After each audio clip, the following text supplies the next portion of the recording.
Duke u referuar tek kjo që sapo that, i bie që shpesh herë ndërhyjnë edhe faktorët politik në mënyrën se si pozicionohet shteti kundrejt biznesit. Si ka gjetur mekanizëm Oda juaj për t'ju imponuar, për ta imponuar politikën e vet tek sistemi politik, qofshin tek partitë, qofshin tek pushteti qendror. Le të themi për t'i bashkërenduar politikat.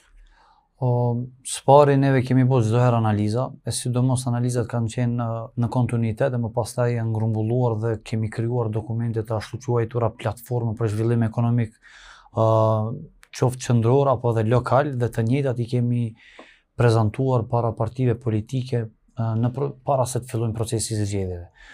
Dhe së fundmi, po ashtu ndoshta është mirë të potencohet, neve kemi arritur që të imponojmë agjendën tonë dhe kemi arritur që të vendosim platformat tona në platformat e partive politike garuese në zgjedhje, ku së fundmi në bllokun shqiptar, të themi, sidomos të partisë që janë në pushtet, kemi arritur që 100% të platformës tonë ta imponojmë në platformën e tyre, ndërkaq në bllokun tjetër gjithsesi partisë në pushtet, dikun rreth 60% të platformës tonë kemi arritur që ta imponojmë.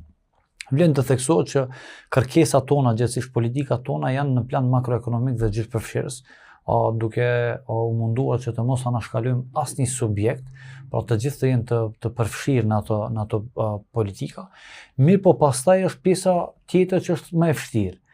Monitorimi dhe përcjellja e situatës dhe realizimi të këtyre platformave. Do të tregoj një fakt shumë interesant. Neve kemi kërkuar që nga paga bruto gjithsesi të ulen kontributet dhe të mos jetë ulje kontributeve që ato mjetet të ngelen kompanive, por jo, ato kontributet të cilat do të reduktohen të realokohen tek paga neto e punonjësve, me qëllim që të kemi një rritje të pagës neto të fuqisë punëtore, me çka kemi vlerësuar që shteti nuk humb, por përfiton, sepse përfitimit janë multiplikative, rritet kapaciteti i kredimarrjes së qytetarëve tonë, me çka nënkupton se rritet konsumi skajshëm dhe përmes konsumit dhe përmes TVSH-s ato mjete përsëri kthehen në arkën shtetërore.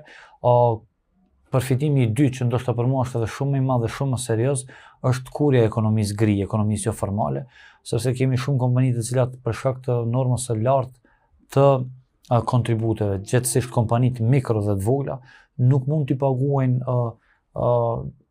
kontributet dhe çfarë bëjnë, i futen në ekonomisë jo formale duke paguar pagat për punonjësit e tyre në kovertë. Dhe kjo e dëmton rënd ekonominë. Formalizimi i këtyre kompanive nuk kupton formalizimin e ekonomisë në përgjithësi dhe rritjen e kapaciteteve.